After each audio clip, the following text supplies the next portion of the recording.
नमस्कार,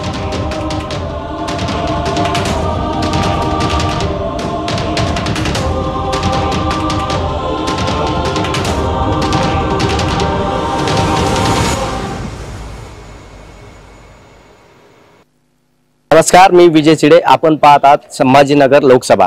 जर बघितलं तर छत्रपती संभाजीनगरमध्ये सध्या राजकारण जे आहे ते अत्यंत तापलेलं आहे. सध्या जर बघितलं तर गेल्या अनेक वर्षांपासून छत्रपती संभाजीनगरमध्ये शिवसेनेचा बालकिल्ला समजला जात होतो. मात्र यावर्षी जर बघितलं तर शिवसेना विरुद्ध शिवसेना अशी लढत जी आहे ती छत्रपती संभाजीनगरमध्ये आहे आणि त्यामुळे आता राजकारण जे आहे ते चांगलंच रंगतदार होणार पाहायला मिळत आहे. या ठिकाणी जर बघितलं तर आपण सध्या छत्रपती संभाजीनगरच्या खबरबात लोकसभा यासाठी जे आहे ते संपूर्ण पक्षाचे जे नेते आहेत, पदाधिकारी जे आहेत ते या ठिकाणी आले आणि आपण सुरुवात जी आहे शिवसेना विरुद्ध शिवसेना होणार आहे. आणि त्यामुळे आता आपण थेट आता महायुतीचे उमेदवार संदीप भुमरे यांच्याकडे जात आहोत. काय सांगाल, तुमचा उमेदवार रिंगणात उतरलाय, काय प्रश्न घेऊन उतरले? आमच्या उमेदवाराचं जर का राजकारणाचं त्यांचे 5 टर्म आमदार झालेले आहेत साहेब, आणि या जिल्ह्याचे भूमिपुत्र पालकमंत्री म्हणून आदरणीय संदीपान भुमरे साहेबांना जेव्हा इथं माननीय मुख्यमंत्री शिंदे साहेबांनी पालकमंत्री पदाची धुरा दिली त्यावेळेस जवळपास आम्ही 2000 कोटी रुपयाचा निधी येथे या जिल्ह्यासाठी वापरलेला आहे. आणि भुमरे साहेब म्हणजे हे एक लोकनेते आहेत. भुमरे साहेबांची नाळ ही ग्रामीण भागातील जनतेशी जोडलेली आहे. ते जो जिल्ह्याचा दूध विकास संघ असेल किंवा जिल्ह्याची बँक असेल सहकारी, या माध्यमामधून भुमरे साहेबांची प्रत्येक ग्रामीण भागातील कार्यकर्त्याशी जी आहे नाळ जोडलेली आहे. तळागाळातील जे कार्यकर्ते आहेत आमच्यासारखे, त्यांच्या मागे भुमरे साहेबांचा आशीर्वाद आहे. त्यामुळे कार्यकर्ते जे तुम्हाला दिसतील की या पूर्ण संबंध छत्रपती संभाजीनगरमध्ये झपाट्यानं मुसंडी त्यांनी प्रचारात घेतलेली आहे. नक्कीच जर बघितलं माझ्यासोबत उद्धव बाळासाहेब ठाकरे गटाचे देखील आहेत. काय सांगाल, तुमचे उमेदवार चंद्रकांत खैरे मागील 25 वर्षापासून जर बघितलं छत्रपती संभाजीनगरमध्ये खासदार होते. काय सांगाल यावेळेस त्यांच्या विरुद्ध त्यांचाच कार्यकर्ता म्हणजे संदीपान भुमरे विरोधात आहे? बघा, संदीपान भुमरे आमचा विरोधक आहे आम्ही असं मानतच नाही. आमची लढाई जी आहे ती MIM सोबत आहे. आम्ही यावेळेस निवडणूक जिंकणार, 100% जिंकणार. आणि आता जसं माझ्या मित्रांनी सांगितलं की त्यांनी 2000 कोटीचा पॅकेज आणला. अहो, ह्या जिल्ह्याला मागच्या 5 वर्षामध्ये केंद्रातले 2, राज्यातले 3, 5 मंत्री, 8 आमदार यांनी ह्या शहराला कुठं कोणतं भलं केलं 5 वर्षात मागच्या? मग जर कधी यांना एवढा निधी आणला मग काय काय सुविधा काय दिल्या ते तर दाखवा ना. त्याच्यामुळे लोकांची पसंती खैर साहेबांनाच आहे आणि खैरचा पुन्हा 1 नंबरचा बटन दाबून ते निवडून येणार म्हणजे येणार. भुमरेंनी निधी आणला, काय निधी आणला असं सांगा, काय सांगा? मी प्राध्यापक बाबा उगले, मराठवाडा मुक्ती मोर्चा या पक्षाचा संस्थापक अध्यक्ष. आमच्या पक्षाच्या वतीनं JK दादा यांना आम्ही पाठिंबा दिलेला आहे. छत्रपती संभाजीनगरमध्ये जेवढे उमेदवार आहेत त्यापैकी सगळ्यात जास्त क्वालिफाईड फक्त JK दादाच आहे. काही लोकांनी 25 दारूचे दुकानं इथं थाटलेले आहेत. तरुणांचं जीवन उद्ध्वस्त करण्यासाठी त्यांनी काचेचे ग्लास त्यांच्या हातात दिलेले आहेत. पण JK दादांनी 25 कॉलेज उभा करून इथं 25,000 तरुणांना इथं शिकायची संधी करून दिलेली आहे. त्याच पद्धतीनं त्यांनी 1 लाख लोकांना त्यांनी आता डोळ्याचं ऑपरेशन त्यांचं करून टाकलेलं आहे. आणि दुसरी गोष्ट अशी आहे की अपंग जे आहेत त्यांना सुद्धा फुटवेअर दिलेले आहेत, सायकली दिलेल्या आहेत. आणि गेल्या 25 वर्षापासून ते ह्या सामाजिक क्षेत्रामध्ये काम करीत आहेत. ते उच्च शिक्षित असे आहेत की ते मंत्रालयामध्ये सचिव पदावर ते कार्यरत होते. 25 वर्ष सर्व्हिस करून त्यांनी VRS घेऊन आता समाजसेवेमध्ये ते आहेत. त्यामुळं त्यांच्यासारखं काम ह्या छत्रपती संभाजीनगरमध्ये जेवढे लोक उभा आहेत त्यांच्यासारखं काम कोणाचंच नाही. हे भाता मारणारे लोक आहेत, लोकांना दारू पाजून घरं उद्ध्वस्त करणारे लोक आहेत, हे लोकांचा पिळवणूक करणारे लोक आहेत. शेतकरी कष्टकरी यांच्याकडे कोणाचं ध्यान नाहीये. ग्रामीण भागातला तळागाळातला आणि जमिनीशी नाळ असलेला असा आमचा जगन्नाथ खंडेराव जाधव हाच उमेदवार या छत्रपती संभाजीनगरमधून प्रचंड बहुमताने निवडून येणार आहे. तुमच्या माध्यमातून ह्या लोकांना सांगू इच्छितो की 20 नंबरचं बटन कूलर हे त्यांच्या निशाणीवर मारावं. कारण आता 40 डिग्री सेल्सिअस तापमान आहे आणि सगळ्या लोकांना गार करायची ताकद त्यांच्यामध्येच आहे आणि म्हणून ते प्रचंड बहुमताने निवडून येणार. नक्की जर बघितलं या ठिकाणी जर बघितलं तर OBC बहुजन पार्टी देखील कार्यकर्ते आहेत. काय सांगाल? या ठिकाणी श्रद्धेय बाळासाहेब आंबेडकरांनी वंचित बहुजन आघाडीचा जो उमेदवार दिला होता मागील, तो हमखासपणे निवडून आला होता. आणि याही वर्षी वंचित बहुजन आघाडीचाच संभाजीनगर छत्रपती संभाजीनगरचा खासदार अफसर खानच होणार आहे. कारण त्यावेळेस आम्ही श्रद्धेय बाळासाहेब आंबेडकरांच्या विचारांनी संपूर्ण महाराष्ट्र पेटलेला आहे. OBC आहे, मुस्लिम आहे, बौद्ध आहे, धनगर आहे, माडी आहे हा सर्व जे मतदार आहे ते श्रद्धेय बाळासाहेब आंबेडकरांच्या विचारावरती आहे। आमच्या समोर विरोधक कोणीच नाही आहे। आमची लढाई डायरेक्ट भाजप सोबत आहे। त्याच्याकरता वंचित बहुजन आघाडीचे सिलेंडरला मतदान करून बहुमताने विजय करावा ही संभाजीनगरच्या लोकांना विनंती। नक्की जर बघितलं तर संभाजीनगरला बघितलंय दारूच्या दुकानाचा आरोप जो आहे तो करण्यात आलेला आहे। हे बघा, वैयक्तिक आरोप जे आहेत जी लोक करत आहेत त्यांना समोर पराभव दिसता क्षणी जर का आपला पराभव त्यांना मान्य नाही आहे तर त्यांनी अशी वैयक्तिक पातळीवर कोण कोणता व्यवसाय करतो म्हणून टीका करणं अयोग्य आहे। कारण या पूर्ण महाराष्ट्रामध्ये म्हणा किंवा भारत देशामध्ये म्हणा व्यवसाय करायला कोणत्याही व्यक्तीला संविधानानं पूर्ण परवानगी दिलेली आहे। मी माझ्या चरितार्थ म्हणून जशी वकिली करतो तसं एखादा व्यक्ती उद्या कुठलाही व्यवसाय करू शकतो। जर का त्यांच्याकडे दुकानं असतील तर अनेक लोकांकडे या जिल्ह्यामध्ये दुकान आहेत। छत्रपती संभाजीनगरमध्ये त्यांची एकट्याची सोडी दुकान आहेत। अनेक लोकांचे इथं व्यवसाय आहेत। आता तुम्हाला उदाहरण द्यायचं तर चंद्रपूरमध्ये मागच्या वेळेला एकच खासदार निवडून आले होते, बाळूभाऊ धानोरकर।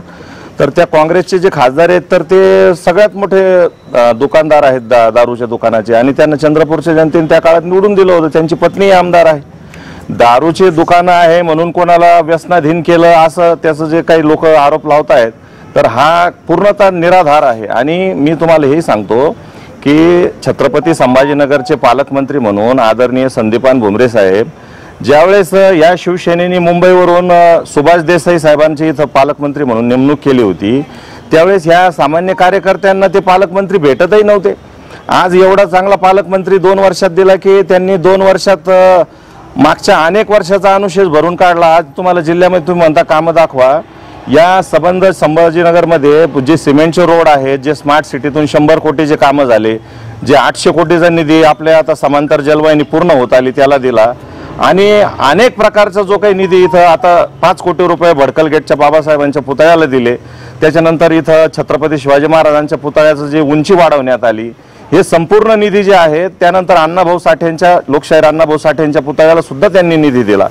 तर पूर्ण औरंगाबाद छत्रपती संभाजीनगरचं जर का आपण राजकारण पाहिलं तर हे संपूर्ण जे काही आता उमेदवाराचे काही प्रतिनिधी किंवा उमेदवार असतील तर ते भुमरे साहेबांच्या विकासावर बोलत नाही। भुमरे साहेबांच्या व्यवसायावर बोलण्याचा त्यांना कोणताही अधिकार नाही, कारण आम्ही त्यांच्या व्यवसायावर बोलत नाही आणि त्यांनी कोणाच्या उमेदवाराच्या व्यवसायावर बोलू नये। जे काही विकासात्मक जे काही महाराष्ट्रामध्ये माननीय एकनाथ शिंदे साहेबांच्या नेतृत्वाखाली इथं महायुतीचं सरकार काम करते त्याच्यामध्ये आमचे बंधू आहेत मगरीजी इथं RP आठवले गटाचे, हे खूप मोठं काम चालू आहे। महायुतीमध्ये 5-5, 6-6 पक्ष आहेत तर त्यांनी जेव्हा 5-6 पक्षांनी महायुतीमध्ये येण्याचं कारण जे आहे तर ते केवळ विकास आणि विकास आहे। आमचा वादा जो आहे तो विकासच आहे। या ठिकाणी जर बघितलं राष्ट्रवादी शरद पवार यांचा विकासावरती बोला असा आरोप जो आहे तो महायुतीचे मी सलीम पटेल वाहेगावकर, महाराष्ट्र प्रदेश उपाध्यक्ष शरदचंद्रजी पवार गट राष्ट्रवादी काँग्रेस पार्टी। प्रथम मी हे सांगेल की आज औरंगाबाद जिल्ह्यामध्ये जे इंडिया गठबंधनचे अधिकृत उमेदवार आहेत चंद्रकांत खैरे साहेब, आज जो त्यांच्या विरुद्ध जो अप्रचार चालू आहे तुम्हाला हे सांगू इच्छितो की आम्ही सध्या ही सीट कशी निवडून येईल याच्यावर आमचा जास्त भर आहे। विकास कोणी केला काय केला सर्व जनतेला माहीत आहे। आता आम्हाला आमच्या औरंगाबाद जिल्ह्यामध्ये इंडियन गठबंधनचा उमेदवाराला विजय करण्यासाठी आम्ही एक मोठा कार्यक्रम हाती घेतला आहे की जे मागच्या वेळी जे निवडून आलेले खासदार आहे आणि जे आज दावा करताय की मी लाखोच्या मताने निवडून येणार आहे, नाही तो कोर्टात प्रकरण आहे त्याबाबत मी काय बोलणार नाही। ज्या दिवशी कोर्ट सांगेल त्या दिवशी आम्ही मान्य करेल, तोपर्यंत आम्ही काय मान्य करणार नाही हे स्पष्ट आहे। नाही तो त्यांचा विषय आहे ना, आम्ही इंडिया गठबंधनच्या माध्यमातून बोलतोय।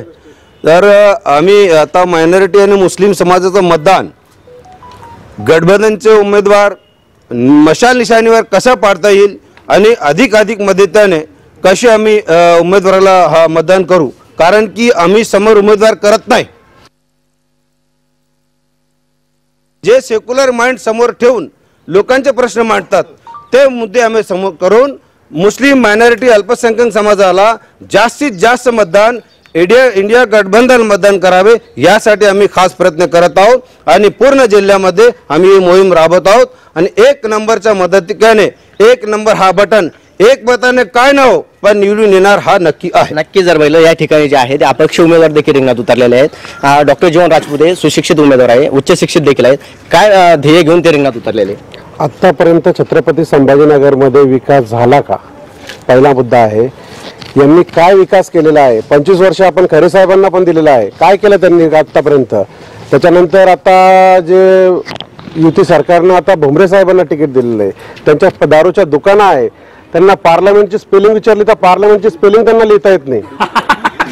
खरी गोष्ट आहे, त्यांना पार्लमेंटची स्पेलिंग लिहून दाखवा.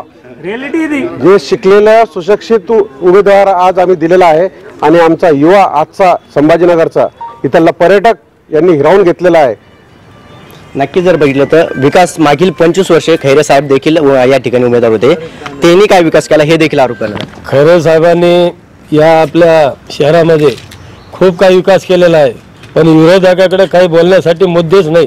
जेव्हा शिवसेना आणि भाजपने 4 वर्षापूर्वी स्वबळावर लढण्याचा नारा दिला त्यावेळेस भाजपवाल्याला खैरे साहेबांची कमी दिसू लागली.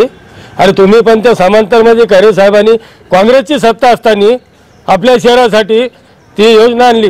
तुम्ही भाजपवाले, MIM वाले, काँग्रेसवाले जे पण सत्तेत होते महापालिकेत सर्वांनी पैशासाठी समांतरकडून पैसे खात गेले आणि त्या योजनेला लांबवलं आणि नाव कोणाला ठेवता? खैरे साहेबाला.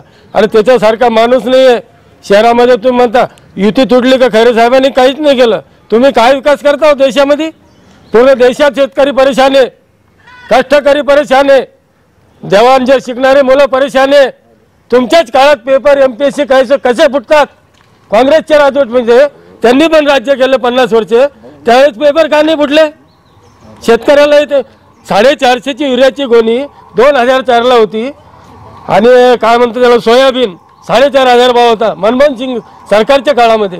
आज पण तुमचं गतिमान सरकार आहे. कुठलं गतिमान चालू आहे? शेतकऱ्याला मातीत घालायचं काम तुम्ही करता. अरे शेतकरी हा देशाचा कणा आहे, त्याला सांभाळा तर देश वाचेल. आणि शेतकरी आत्महत्या करता, त्यांना नाव ठेवता, आणखी स्वतःचे धंदे टाका, हे टाका, मग नोकरी तुम्हाला बेरोजगारीचा प्रश्न भारतीय जनता पार्टीच्या काय याच्या मुकड्यातून गायब झालेला आहे का? नक्कीच जर प्रश्न बसला रोजगारीचा जो प्रश्न आहे तो पुन्हा ऐरणीवरती आलेला. छत्रपती संभाजीनगरमध्ये देखील अनेक बेरोजगार आहेत, त्यांच्यासाठी काय योजना? हे बघा, छत्रपती संभाजीनगरमध्ये जे काही रोजगार आता उपलब्ध आहेत त्या संपूर्ण रोजगारामध्ये महायुतीच्या सरकारचं योगदान आहे. आणि आत्ता जे काही परिषद झाली G20च्या माध्यमामधून तुम्ही पाहिलं असेल की येथे किती मोठ्या प्रमाणावर पर्यटक किंवा बाहेरच्या देशातील लोक इथं आले. संपूर्ण शहर सुशोभित करण्यात आलेलं होतं.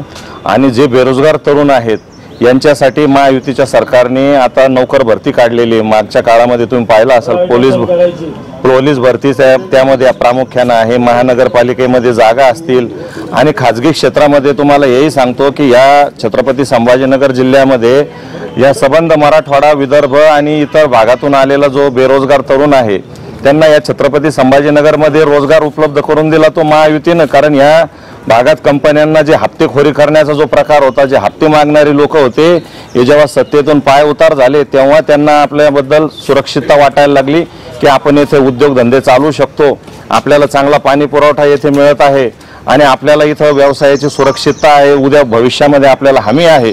या भावनेतून येथे उद्योजक आता नव्यानं आपापले व्यवसाय सुरू करत आहे. तर मी तुम्हाला ठाम आश्वासित करतो की आदरणीय माननीय मुख्यमंत्री एकनाथजी शिंदे साहेब, देवेंद्रजी फडणवीस आणि अजितदादा पवार यांच्या नेतृत्वाखाली हे जे महाराष्ट्रामध्ये जे सरकार आहे हे निश्चित प्रमाणामध्ये या येणाऱ्या काळामध्ये येथील बेरोजगार जो युवक आहे यांचा पूर्ण प्रश्न आपल्याला सोडवताना दिसेल, याची मी तुम्हाला गॅरंटी देतो. तसंच हप्तेखोरीचा असा आरोप त्यांनी केलेला आहे. बघा, हप्ते कोण घेते आणि कोणाची किती प्रॉपर्टी होती, आज किती झाली, याच्यावर लक्षात येतं की हप्ते कोण घेते. मला सांगा, यांनी सांगितलं कोणाच्या पर्सनल धंद्यावर जाऊ नका. यांचे 12 दुकानं आहेत. हे सामान्य माणसाला विचार ना. आणि राहिला दुसरा रोजगाराचा प्रश्न. यांनी 10 वर्ष काय केलं? मग जर यांना रोजगार दिले यांनी, मग 10 वर्ष यांनी केलं काय? 2.5 वर्ष शिवसेनेसोबत उद्धव साहेबांसोबत मांडीला लावून बसले, त्यावेळेस त्यांना कळलं नाही. त्यावेळेस नाही कळलं यांना की नाही आपण चुकलोय म्हणून, बाळासाहेबांचे विचार केलेत म्हणून. 2.5 वर्ष तुम्ही सत्तेत होतात, मांडीला लावून बसला, तेव्हा पैसे खाल्ले, तेव्हा तुम्ही मंत्रिपद भोगले आणि आता उद्धव साहेबांबद्दल बोलता तुम्ही. टोल नाके घेतले, तेव्हा सुद्धा टोल नाके कोणाकडे होते? विचारा तुम्ही. आणि आता यांनी माझ्या मित्राने सांगितलं थोड्या वेळापूर्वी की संदीपान भुमरे साहेबांनी गेल्या 2.5 वर्षात विकास केला. अहो 6 वेळेस आमदार होऊन यांनी सांगितलं पैठणचे स्वतःचे हालत काय बघा, पैठणमध्ये ना पिण्याच्या पाण्याचा प्रॉब्लेम आहे, पैठणचे रस्ते बघा, पैठणचा मेन रोड नाही, गार्डन बंद पडले. अहो जेव्हा तुम्ही 6 वेळेस आमदार आहेत तिथले, तुम्ही स्वतः तोंडाने सांगता तुम्ही त्याचा तुमच्या तालुक्याचा विकास नाही केला, तुम्ही जिल्ह्याचा काय विकास करणार आहे? नक्की नक्कीच. तालुक्याचा विकास झाला नाही तर जिल्ह्याचा काय विकास होणार? हे बघा 300 कोटी रुपये जवळपास आता पैठणच्या उद्यानाला माऊलींच्या जे नावाने ज्ञानेश्वर उद्यान. तुम्हाला सांगतो आज आज आज जम्मू काश्मीरच्या सर्वात पहिले जे विकास निधी दिला पैठण शहरासाठी पण ते आपलं एक सर्वांच्या भाविकासाठी ते पैठण शहर प्रसिद्ध आहे. सर्व लोक भाविक त्या ठिकाणी सर्वात प्रथम काम कोणी केलं असेल त्या ठिकाणी आधीच दादांनी त्या ठिकाणी 1000 कोटीचा निधी देऊन त्या कामाला सुरुवात केलेली. आता तुम्ही पालकमंत्री म्हणून श्रेय घेणारच, थोडेफार आणले तरी म्हणणार आहे. टक्केवारी चालू आहे, टक्केवारी प्रत्येक कामावरतं.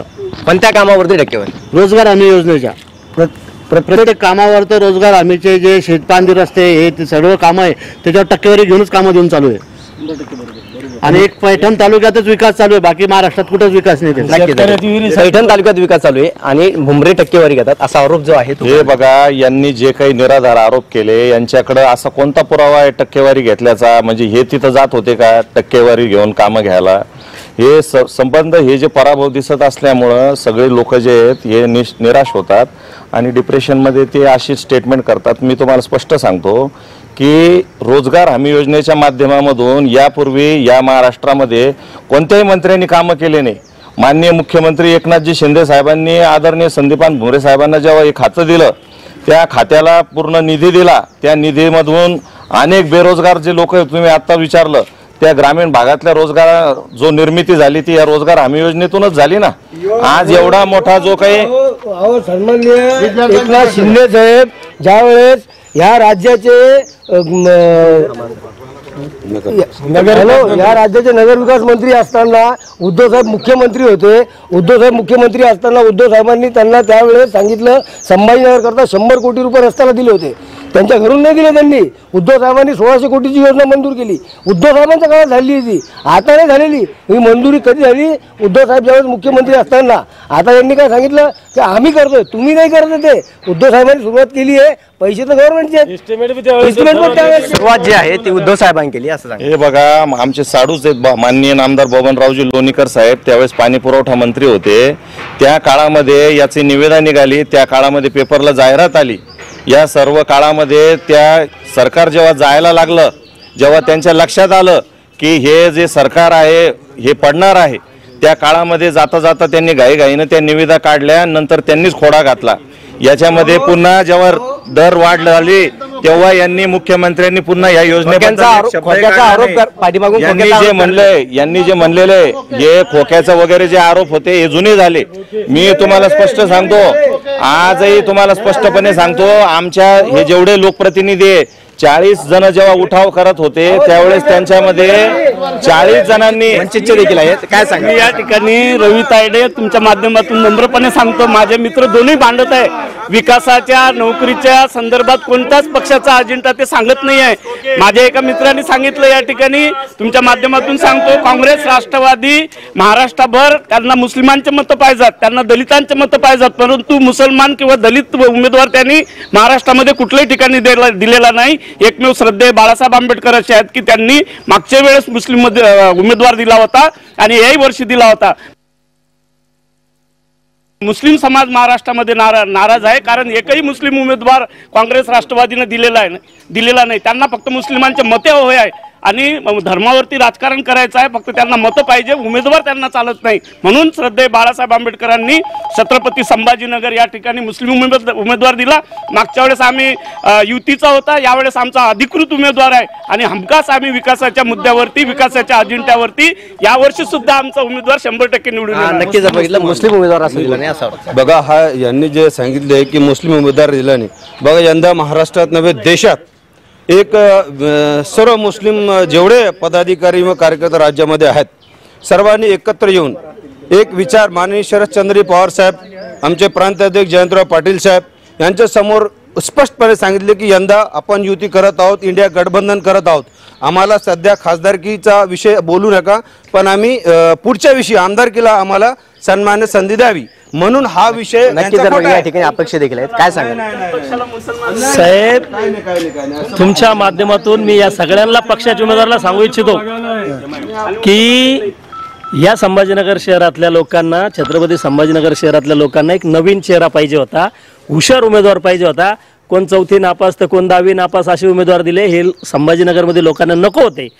काही उमेदवारांना 25-25 वर्ष मतदान करून लोक थकलेले आहेत. आता ते नकोच होते लोकांना. त्यांना या ठिकाणी जे आहे विद्यमान खासदार इम्तियाज जलील यांचे देखील कार्यकर्ते. काय सांगाल, मागील 5 वर्षापासून छत्रपती संभाजीनगरमध्ये एमआयएमचा खासदार आहे. देखिए, एमआईएम के खासदार यहाँ पे चुनकर आने के बाद एमआईएम के खासदार ने शहर औरंगाबाद के अंदर सबसे पहले अगर कोई चीज़ पर काम किया है तो यहाँ पे नफरतों को मिटा के मोहब्बतों का काम किया है. और इम्तियाज जलील साहब के एक सुशिक्षित, एक हायर एजुकेटेड एमपी होने की वजह से जितने भी प्रॉब्लम है ज़िले के, जितने भी समस्या है ज़िले की, इन्होंने पूरी ईमानदारी से, पूरी हिम्मत से, पूरी ज़रूरत से पार्लियामेंट में उठाया और उस काम को ज़मीन पर करके दिखाया. इसलिए इस बार के इलेक्शन के अंदर भी पूरी जनता और सारे समाज के लोगों का समर्थन खासदार इम्तियाज जलील साहब के साथ में, और इस बार की उनकी जीत बहुत बड़ी ऐतिहासिक जीत होने वाली. एक महाविद्यालय म्हणून तुला काय वाटतं, कोण खासदार हवा? आम्हाला तर सर जीवन सर राजपूतच खासदार हवे. त्यांचं एज्युकेशन जरा चांगलंच झालेलं आहे, तर आम्हाला तर असं वाटतंय की सरच जरा जास्त प्रगती करतील म्हणून. नक्की जर बघितलं जे महाविद्यार्थी आहे त्यांचे देखील आता जे आहे सुशिक्षिताकडे कल वातावरण पाहायला मिळत आहे. काय सांगाल? हे बघा, सुशिक्षित उमेदवार कोण आहेत आणि कोण नाही ते सगळ्यांना माहिती आहेत. चंद्रकांत खैरे किती सुशिक्षित आहेत हे कोणी सांगायची गरज नाही आहे. चंद्रकांत खैरे ग्रॅज्युएशन कंप्लीट झालेले आहेत. चंद्रकांत खैरे इंग्लिशमध्ये सभागृहामध्ये बोललेले भाषण दाखवतो मी तुम्हाला. देखिए, सब मीडिया नहीं था, ये बोलने की बात है. 2005 के बाद से पूरा मीडिया है, आपको मालूम ही नहीं है. और 2019 तक खैरे साहब थे. देखिए साहब, सबसे बड़ी समस्या शहर की पानी की समस्या. पानी की समस्या के ऊपर शिवसेना बीजेपी ने 28 साल तक कारपोरेशन में साथ में जो तो राज भोगा, लेकिन पीने का पानी शहर को नहीं दे सके. आके आप कुछ भी सड़ाके मारेंगे. इससे जी हो, इम्तियाज जलील साहब खासदार बोल रहे. देखो, अब हमारा कहना ये है कि आप लोगों को सड़कें नहीं दे सके, आप लोगों को पानी नहीं दे सके. और खैरे साहब को अब तो पिछले इलेक्शन में तो उनको हिरवा साहब दिख रहा था, आज इतना प्यार कैसा मोड़ रहा मुस्लिम समाज. देखिए, राजनीति जो है ना, सब जगह घुटने टेकने लगाती है. देखिए, आपने काम नहीं किया, आपने सिर्फ 28-30 साल नफरतें पैदा की. इम्तियाज जलील साहब को 5 साल का अनुभव है और मोहब्बतें बांटी उन्होंने करके आज सारे समाज उनको बुला के उनका सत्कार कर रहे, सारे समाज उनको समर्थन दे रहे. क्यों दे रहे? इसलिए विपक्ष के जितने लोग इनके पेटों में खल रहा, अरे हमारा ये तो हमारी जागीर थी हिंदू वोट, इसके अंदर मुस्लिम समाज कैसा क्या घुस गया. ये काम की बुनियाद के ऊपर दिल जीता गया है, काम की बुनियाद पे दिल जीता गया है. और इस बार मैं कह रहा हूँ ऐतिहासिक जीत से इम्तियाज जलील साहब जीतने वाले. लिख लो आप स्पष्ट इस बात. सर्वसामान्य देखील आहेत. काय सांगा? तर ह्या शहराचे प्रश्न वेगळे आहेत. या शहराला एक वेगळी संस्कृती आहे. इथं आतापर्यंत हिंदू मुस्लिमांचे भांडणं लावून जे राजकारण झालं ते या शहरासाठी, विकासासाठी योग्य नाही. इथून एक क्वालिफाईड उमेदवार जायला पाहिजे जो पार्लमेंटमध्ये कामकाज तिथं इंग्रजीमध्ये चालतं. इथं नुसतंच जाऊन तिथं सीटवर जाऊन बसण्यात काय अर्थ नाही. आता इथं आता सध्या जे उमेदवार उभे आहेत त्याच्यामध्ये डॉक्टर जीवन राजपूत आहेत, क्वालिफाईड आहेत, डॉक्टर आहेत. इम्तियाज जलील साहेब, त्यांचं पण प्रेझेंटेशन चांगलं राहिलेलं आहे. आणि आता JK जाधव साहेब एक नवीन उमेदवार आलेले आहेत. ते महाराष्ट्र गव्हर्नमेंटमध्ये इंडस्ट्रीजचे कमिशनर राहिलेले आहेत. आणि ह्या शहराचे प्रश्न मांडण्यासारखा पार्लमेंटमध्ये प्रश्न मांडेल असा शहराचा प्रश्न काय? शहराचा प्रश्न, पाण्याचा मेन प्रश्न आहे शहराचा. गर्दी वाढत चाललेली आहे, सॅटेलाइट सिटी होणं आवश्यक आहे, ट्रान्सपोर्ट आहे, शिक्षणाची आणखी दुरावस्था झालेली आहे, आरोग्याची दुरावस्था झालेली आहे. हे सगळंच रिस्ट्रक्चर करणं आवश्यक आहे आणि त्याला क्वालिफाईड माणूस आवश्यक. नक्की जर बघितलं तर तुमच्या आता उमेदवाराची पुन्हा नव्याने दिशा काय असणार? आमच्या उमेदवाराची नव्याने दिशा ऑलरेडी ठरलेली आहे. आमचे उमेदवार हे सुसंस्कृत आहेत. त्यांनी प्रत्येक आता यांनी एमआयएमवाल्यांनी जो प्रश्न उचलला, आतल्यांना मुसलमान का आठवले? अहो, बाळासाहेबांच्या ठाकरे बसून बाळासाहेब ठाकरे त्यांच्या घरात नमाज पढायला लावलेली आहे. हिंदू साबिर भाई 30 वर्ष आमदार होते, एक मंत्री होते एक वेळेस. कधी हिंदू मुसलमान केलेलं नाहीये. हिंदू मुसलमान त्यांनी स्वतःहून केलं. आणि ज्यावेळेस मागच्या 5 वर्षात ते खासदार होते, ह्या खासदारकीच्या वेळेस मागच्या 30-32 वर्षामध्ये एक दंगल दाखवा मला तुम्ही, एक दंगल. आणि ह्या 5 वर्षामध्ये 4 दंगल घडल्या. 4 दंगल घडल्या. का घडल्याच्या दंगल या कोणी घडून आणल्या? आता तुम्ही विचार करा. समजा नगरसेवक पट्ट्यात होते सर्व, का बरं त्या शागनमध्ये एमआयएमने घडून आणल्यात? त्यांनीच घडून आणल्या. आमचा तो एमआयएमने दंगल घडून आणल्या असं. देखिए साहब 2018 में खासदार कौन थे इनसे पूछिए, क्या भूल गए खासदार साहब? अरे खासदार चंद्रकांत खैरे साहब थे, शागन के अंदर दंगल घड़ी, किसने लच्छू पहलवान को अरेस्ट किया? वो क्या एमआईएम पार्टी के थे क्या? किसने गजानन में, किसने अब ये सच बोलने नहीं देंगे, क्यों तो सच बोलने नहीं देंगे, क्यों अरेस्ट नहीं करे? आपकी सत्ता हाथ में थी, क्यों अरेस्ट नहीं करे? देखो दंगल घड़ाना इनका काम, नफरत पैदा करना इनका काम, मोहब्बत पैदा करना हमारा काम. दंगल घडवायचं असं तुमचं काम आहे. दंगल मध्ये झाली आणि मध्यचे आमदार कोण होते? इम्तियाज जलील होते. मग इम्तियाज जलीलनेच केलं होते. त्यामध्ये 5,000 मुस्लिम हिंदूंनी दंगल घडवली. तर 5,000 मुस्लिम रात्री 2:30 वाजता संस्थान गणपतीपर्यंत चाल करून कसे आले होते? दगड कुठून आले होते? मालेगावचे, सिल्लोडचे मुस्लिम कार्यकर्ते एवढ्या संख्येने जमा कसे झाले? मग याचं उत्तर यांनी द्यावं. लोकसभेसाठी दंगल घडवली होती. कोणी घडवली होती? इम्तियाज जलील साहेबांनी. एक सर्वसामान्य म्हणून काय प्रश्न असतो? खऱ्या अर्थानं हे सगळे जाती धर्माचे ह्या लोकांनी दुकानं मांडलेले. मागासलेल्या मराठवाड्याकडे कोणाचंही लक्ष नाही. पश्चिम महाराष्ट्राच्या लोकांनी वरती धरणं बांधलेले आहेत, मराठवाड्याला पाणी सोडित नाहीत. कोणताही पेपर उचला तुम्ही, मराठवाड्यातल्या शेतकऱ्यांनीच आत्महत्या केलेल्या तुम्हाला दिसतील. शहरं फुगत चाललेले आहेत, ग्रामीण भागाकडे कोणाचं लक्ष नाहीये. 15 वर्षापूर्वी 4,500 रुपये सोयाबीनला भाव होता, आजही तोच आहे. कापूस घरामध्ये पडलेला आहे आणि मुलीचे लग्न राहिलेले आहेत, याच्याकडे कोणाचं लक्ष नाही. उमरे साहेबाचं काही कार्यकर्ते, काही पब्लिक जे वातावरण खराब करते. आमचे शिंदे साहेब महाराष्ट्र मुख्यमंत्री एवढे चांगले की आमच्या दलित समाजाचे 10 वर्षे योजना बंद पडली होती. ह्या मुख्यमंत्र्यांना कोणी चहा नाही पिली, असं 7-7 कोटी आमच्या दलित समाजाचे काम केलेले आहे. आणि आमचे आठवले साहेब कोणत्याही ना पक्षाला काही ना पक्षाला पाहून मोदी साहेबांचे हात बरकत करण्याकरता भुमरे साहेबाला मतदान करा. आणि आमच्या दलित समाजाला त्यांनी मुख्यमंत्र्यांनी या 10 वर्ष जेव्हा स्कीम पडली होती त्यावेळेस 7-7 कोटीच्या आमच्या दलित समाजाचे मागासवर्गीय व्यवस्था केलेली. ना एक चहा नाही पिली. मागील काही वर्ष एमएम आणि वंचितची जे आहे ते हे दोन्ही होते, सोबत होते. मात्र यावेळेस दोन्ही उमेदवार जे आहे ते वेगवेगळे आहे. एमएमने उमेदवार दिलेला आहे, वंचितने उमेदवार दिलेला. काय असेल? सर्वप्रथम मी सांगतो, भाऊराव गोवई बोलतो, जिल्हा परिषद वंचित बहुजन आघाडी. आता दोन्ही उमेदवार जरी मुस्लिम असले तरी मागे निवडून आलेला जो उमेदवार होता हा इम्तियाज जलील होता. याला वंचित बहुजन आघाडीचं 100% मतदान झालं होतं. श्रद्धेय बाळासाहेब आंबेडकर, आदरणीय श्रद्धेय बाळासाहेब आंबेडकर यांनी आवाहन केल्यामुळे हे 100% मतदान झालं आणि या मतदानामुळे जलील हे निवडून आले. मात्र तत्काळ त्यांनी लगेच युती तोडल्यामुळे लोकांचा पूर्ण त्यांच्याकडे जो पाठिंबा होता तो पूर्ण परत आलेला आहे. आता श्रद्धेय बाळासाहेब आंबेडकरांनी जे म्हणजे भारतीय संविधानाचा सरनामा हाच आमचा जाहीरनामा आहे. त्यामुळे अशी जी आहे कष्टकरी तुमचा शेतकरी समाज झाला आणि आता जी परिस्थिती आहे 2019 मध्ये आमचाच निवडून आला होता श्रद्धेय बाळासाहेब आंबेडकरांची. इथं पत्रकार परिषद झाली औरंगाबादला, त्यांनी सांगितलं ही जिंकलेली जागा आम्ही सोडणार नाही. अगदी बरोबर आहे, ही वंचित आघाडीने जिंकलेली जागा आहे, भले चेहरा हा इम्तियाज जलीलचा असेल. अकोल्याचं मतदान पडल्यानंतर तुम्ही एबी फॉर्म जो आहे तो उमेदवाराला दिला होता, असा आरोप जो आहे तो इम्तियाज जलीलकडून करण्यात आला. ती जी आहे ना इलेक्शनची स्ट्रॅटेजी असते, मी तुमच्या माध्यमातून प्रामाणिकपणे सांगतो ती वंचितची स्ट्रॅटेजी होती. परंतु आम्ही हे जे दोन्ही पक्ष आहे म्हणून यांचे 2-2 पक्ष झाले. मी रवी तायडे तुम्हाला हमखास सांगतो की राष्ट्रवादीचे 2 पक्ष झाले, शिवसेनेचे 2 पक्ष झाले आणि बीजेपी ही सगळ्यांना खेळवत आहे. म्हणून बाळासाहेब आंबेडकरांनी जो मागील वर्षी जो उमेदवार दिला होता तो यावर्षी सुद्धा जो एबी फॉर्म आहे ती आमच्या इलेक्शनची स्ट्रॅटेजी. एमएमचे देखील कार्यकर्ते आपल्या सोबत आहे. काय सांगाल, तुमची युती होती पण वंचितने यावेळेस जो आहे अचानक वेळी उमेदवार जो आहे त्याला एबी फॉर्म दिला होता? नहीं समझा मैं, प्रश्न क्या है आपका? वंचितना अचानकपणे छत्रपति संभाजीनगर मध्ये उमेदवार दिला. ये तो उनकी पार्टी है, उनका पक्ष है, उनका काम है देना. उनसे ये पूछे कि आप हमसे तो युति टूट गई आपकी, चलो बहुत अच्छी बात है. महाविकास आघाड़ी से क्यों टूटी? सवाल ये भी है. इनकी युति कहीं होती नहीं, इनकी युति कहीं होती नहीं. इनके डिमांड इतने बड़े हैं कि ये जमीन पर रह के आसमान की डिमांड करते, ऐसा कहीं होता नहीं. छत्रपती संभाजीनगर नाव दिलेलं आहे आपल्या याला. आज पण हे फक्त वोटरसाठी वोटिंग घेण्यासाठी जातीपातीचं राजकारण करत आहे. यांना एवढं कळत नाहीये की सुशिक्षित उमेदवार आहे आज रिंगणात आणि जनता तेच करणार आहे. यंदा यांना पूर्ण घरी बसवणार आहे. सर्वच उमेदवारांना. नक्की जर बघितलं काय सांगाल?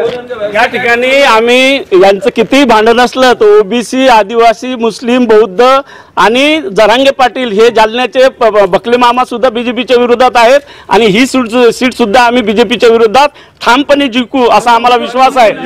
आणि या ठिकाणी महायुतीला शिंदे गटाला जागा सुटलेली आहे. यावेळेस सुद्धा आम्ही इम्तियाज जलीलला 2.25 लाख मतदान दलित समाजाचं जागा शिवसेनेला सुटलेले, शिवसेनेचा उमेदवार या ठिकाणी शिवसेनेचा जरी असला उमेदवार शिवसेनेचा जरी असला तरी महायुतीचं त्यांना समर्थन आहे, बीजेपीचं समर्थन आहे. त्याच्यामुळे म्हणून आम्ही आमचा जो कट्टर विरोधक आहे ते बीजेपी आहे, आमचं टार्गेट आहे. म्हणून आम्ही बहुजन महाराष्ट्रभर 16 उमेदवार आम्ही बहुजन समाजाचे दिलेले आहेत. यावेळेस वंचित आघाडीला जे आपल्या औरंगाबाद मतदान पडेल 50% मतदान कमी झालेलं आहे वंचितचं. यावेळेस वंचित आघाडीचं मतदान 50% कमी झालेलं मतदान आहे. आरपी आठवले करता जास्त मतदान मुंबईसह पडणार आहे, तरी समाजाचं मतदान जर बघितलं तर ही चर्चा जी आहे ती आता सध्या आहे भरकटत चालल्याची पाहायला मिळत आहे. छत्रपती संभाजीनगरहून विजय चिडे, जय महाराष्ट्र.